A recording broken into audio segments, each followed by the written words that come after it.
ابتدا ہے رب ذو جلال کے بابرکت نام سے جو دلوں کے بید خوب جانتا ہے، دیکھتی آنکھوں سنتے کانوں بندہ ناچیز کا سلام پہنچے۔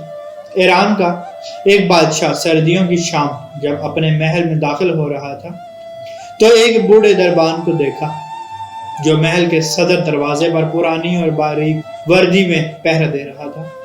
بادشاہ نے اس کے قریب اپنی سواری کو رکوایا اور اس ضعیف دربان سے پوچھنے لگا، سردی نہیں لگ رہی؟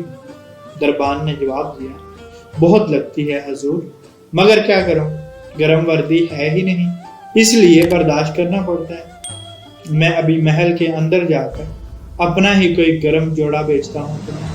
دربان نے خوش ہو کر بادشاہ کو فرشی سلام کہے اور بہت تشکر کا اظہار کیا، لیکن بادشاہ جیسے ہی گرم محل میں داخل ہوا دربان کے ساتھ کیا ہوا وعدہ بھول گیا۔ صبح دروازے پر اس بوڑھے دربان کی اکڑی ہوئی لاش ملی اور قریب ہی مٹی پر اس کی یک بستہ انگلیوں سے لکھی گئی یہ تحریر تھی، بادشاہ سلامت، میں کئی سالوں سے سردیوں میں اسی نازک وردی میں دربانی کر رہا تھا، مگر کل رات آپ کے گرم لباس کے وعدے نے میری جان لے لی۔ سہارے انسان کو کھوکھلا کر دیتے ہیں، اسی طرح امیدیں کمزور کر دیتی ہیں۔